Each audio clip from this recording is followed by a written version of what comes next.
በስመ አብ ወወልድ ወመንፈስ ቅዱስ አሐዱ አምላክ።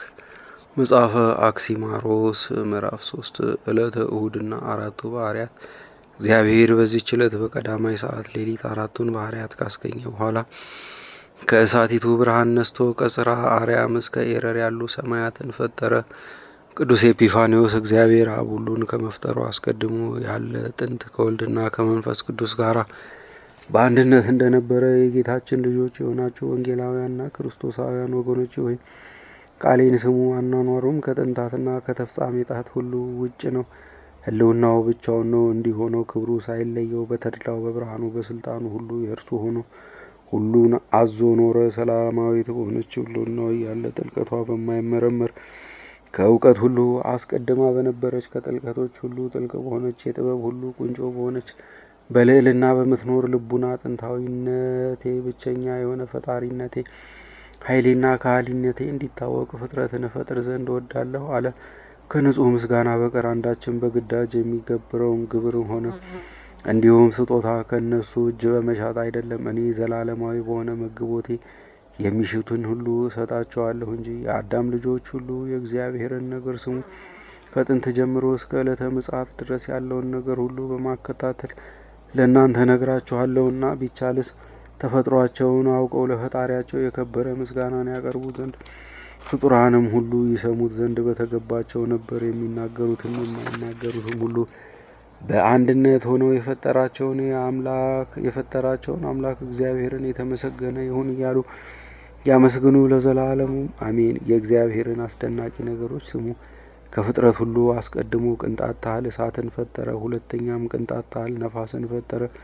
ሶስተኛም ቅንጣት ታህል ውሃን ፈጠረ። አራተኛም ቅንጣት ታህል መሬትን ፈጠረ። ከእርሱ በስተቀር ማንም ሊቆጥረው የማይችለውን ፍጥረት ሁሉ ከእነዚህ ከአራቱ ባህርያት ፈጠረ። ከእነዚህም ከአራቱ ባህርያትም ያልተፈጠረ አንድም ነገር የለም። የእግዚአብሔር አስደናቂ ነገርን ስሙ። ያችን ትንሽ እሳት ብዢ ተባዢ ባላት ጊዜ በስታ ተስፋፋች። ስልጣነ እግዚአብሔር የፈቀደላትን ያህል ሆና በካህሊነቱ ራሷን አጽንታ ቆመች። ፈጣሪዋ ከወሰነላትም አላጎደለችም አልጨመረችም። ከዚህ በኋላ እግዚአብሔር ብዥ ተባዥ ካላትና ከተዘረጋችው እሳት ታላቅ ብርሃንን አንስቶ በፍጡር ሕሊና ሊታሰብ የማይችል ስፋቱ የማይደረስበት ቁመቱም ረዥምና ምጡቅ የሆነ መንበሩን ሰራባት። ዳግመኛም ከዚያች ብርሃነ ጽርሐ አርያምን ፈጠረ። የጽርሐ አርያም ተፈጥሮዋ እንደዚህ ነው። በምስራቅና በምዕራብ በሰሜንና በደቡብ በላዩ የተዘረጋ ሰማይ የለም። ከፍጥረትም ሁሉ እይታ የራቀች ናትና ከፍጥረት ሁሉ አስበልጦ በዚያ ብርሃን አስዋባት። ሁለመናዋ ፍጹም ብርሃን ነው። በፍጡራን አንደበትም ሊነገር የማይችል ነው። ብርሃናትም ሁሉ በእርሷ ዘንድ የእሳት ብልጭታን ያህል ናቸው። ከመለኮትነቱ በቀረ መጠኗን የሚያውቅ የለም። ከልዑላን ሁሉ በላይ ከፍጡራን እይታ የራቀች ራሷን በራሷ የምታበራ ናትና። ከዚህ በኋላ እግዚአብሔር ከዚያች እሳት ታላቅ ብርሃን ነስቶ ኢዮር የሚባለውን የመጀመሪያውን ሰማይ ፈጠረ። ከእሳቲቱ ብርሃኗን ለይቶ አውጥቶ የብርሃን መጋረጃ አበጀለት። ለሰማይ ዳርቻም ቅጽር አወጣለት። ቅጽሩንም እስከ አርያም ድረስ ከፍ አደረገው። ከአርያም ቅጽር ጋር አያይዞ እርሱ ባወቀ በብርሃናዊ ማኅተሙ አተመው። መውጫ መግቢያ ወይም መስኮት አላበጀለትም። ከኢዮር እስከ አርያም ድረስ ያለው ርቀት ከምድር እስከ ሰማይ ያለው ርቀት የሚያህል ነው። ስፋቱም ከምስራቅ እስከ ምዕራብ ከሰሜን እስከ ደቡብ የሚል ወሰን የለውም። በዳርቻው ግን ቅጽሮች አሉት። ፍጡር ከቅጽሩ ወደ ውጭ መውጣት አይቻለውም። ወደ ውጭ መውጣት እንዳይቻለው ዙሪያውን ካሉት ቅጽሮች ውጭ ፍጡር የለም። የተቀጸረው በውጭ ነው ወይም በውስጥ ነው ከማይባል ከእሱ ከፈጣሪ በስተቀር ከቅጽሮቹ ውጭ የሚኖር ፍጡር የለም። ዳግመኛም እግዚአብሔር ከዚያ እሳት ታላቅ ብርሃንን ነስቶ ሁለተኛውን ሰማይ ራማን ሰራ። ለእሱም የብርሃን መጋረጃ እንደ መጀመሪያው ሰማይ አበጀለት። እንደ ቀደመው ሰማይ ያለ ቅጽርንም አወጣለት። እስከ መጀመሪያው ሰማይ ድረስም ከፍ አድርጎ መጀመሪያ አያያዘው። እሱ ባወቀም በማኅተሙ አተመው። ርዝመቱና ስፋቱ እንደ መጀመሪያው ሰማይ ሆነ። ዳግመኛም እግዚአብሔር ታላቅ ብርሃን ነስቶ ሶስተኛውን ሰማይ ኤረርን ሰራ። ከዚያችም እሳት የብርሃን መጋረጃን ነስቶ ጋረደ። ከሁለተኛው ሰማይ ጋር አያይዞ እሱ ባወቀው በማኅተሙ አተመው። እንደ ቀደመውም ሰማይ በዳርቻ ቅጽር አወጣለት። እስከ ሁለተኛው ሰማይ ድረስም ከፍ አድርጎና አስጠግቶ እርሱ ባወቀ ገንዘብ በማኅተሙ አተመው። ስፋቱና ርዝመቱ በሁለቱ ሰማያት ልክ ነው። መውጫ በር ወደ ውጭ የሚያሳይ ቀዳዳ ወይም መስኮት አልተወላቸውም።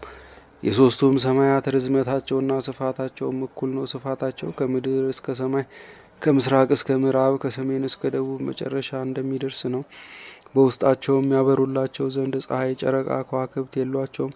ራሳቸው ሊነገር የማይችል ብርሃን አላቸው እንጂ በላይኛይቱ ሰማይ በታች ባለችው ምድር ስራቸው በብርሃን የተመላ ነው። ውስጣቸውንም እንደ ድንኳን 4 ማዕዘን አድርጎ ሰርቷቸዋል። የፈጣሪያቸው የእጁን ስራ ለመናገርም እጹብ ድንቅ ነውና የብርሃን በርና መዝጊያ ያደረገላቸው። ከሰማዩ ቅጽር ውጭ መውጫ በር፣ ቀዳዳ፣ መስኮት ለምን እንዳልተወላቸው ማወቅ ከፈለጋችሁስ በኋላ የሚፈጥራቸው መላእክት ወደ ውጭ ወጥተው ከፍጡራን ውጭ የሆነውን እንዳያውቁና እንዳይረዱ ነው። ምስጢሩ ለሱ ብቻ ነውና እኛ በዚች ዓለም የተወሰን እንደሆን ሁሉ መላእክትም በየከተማቸው ተወስነው ይኖራሉ። ጽድቅን የሰራላቸው ዘላለማዊ አምላክ እንደወሰነላቸው የፈጣሪ አኗኗሩ ከፍጡራን አኗኗር ውጭ በሆነ ህልውና ያለ፣ በውስጥም በፍጡራን ላይ በምልአት ያለ፣ ምልአቱም ከፍጡራን ሁሉ በላይ የሆነ ከመወሰን የራቀ ነው። በቃለ ኃይሉ ሁሉን ካለመኖር ወደ መኖር ፈጥሮ ያስገኘ ስሙ ገናና የሆነ ፈጣሪ አኗኗሩ ለብቻው ነው። እሱ ይሁኑ ብሏልና ሆኑ፣ እሱም አዟልና ተፈጠሩ። ለዘላለሙም የእግዚአብሔርን ስም እንዲያመሰግኑ ለዘላለሙ አቆማቸው። ከሰራላቸው ስርዓትም አልወጡም። ትእዛዙ ይህ ነው። እሳትን ውሃ ያጠፋዋል፣ ውሃንም ነፋስ ያቸንፈዋል። በማዕበል ሞገድም እንደ ከበሮ ያናውጠዋል፣ ነፋስንም መሬት ያቸንፈዋል። እሱንም አያነቃንቀውም፣ መሬትንም ሁሉ ይረጋግጣታል። ግንኙነታቸው እንደዚሁ ነው። በጠባይም አንዱ አንዱን ድል ያደርገዋል። እያንዳንዱ በራስ እንዳይመካ ይህንን አደረገ። ፍጥረት ሁሉ ለፈጠረው ምስጋና ያቀርብ ዘንድ ሰማያትን ከመፍጠሩ አስቀድሞ መላእክትን ፈጥሮ ቢሆን ኖሮ ሰማያትን ሲፈጥር እግዚአብሔርን የተራዳ ነው ወይም ፈጠርንለት ያዝንለት ይል ዘንድ ሰይጣን ምክንያትን ባገኘ ነበር። ይህን መጥፎ ሕሊና ከመላእክት ያጠፋ ዘንድ አመፅን የምትናገር አንደበት ትዘጋ። ሰማያትን ከፈጠረ በኋላ መላእክትን ፈጠራቸው፣ ፍጡር መፍጠር እንደማይችል ያውቁ ዘንድ። ይህን የሚረዳ አስተዋይ ልቦና ያለው ማን ነው? ፍጥረት ሁሉ የእግዚአብሔር ገንዘብ ነው እንጂ እሱ ክብር ያለው፣ በሁሉ ላይ ስልጣን ያለው፣ ሁሉን ማድረግ የሚችል እሱ ብቻ ነው። ለዘላለሙም አሜን።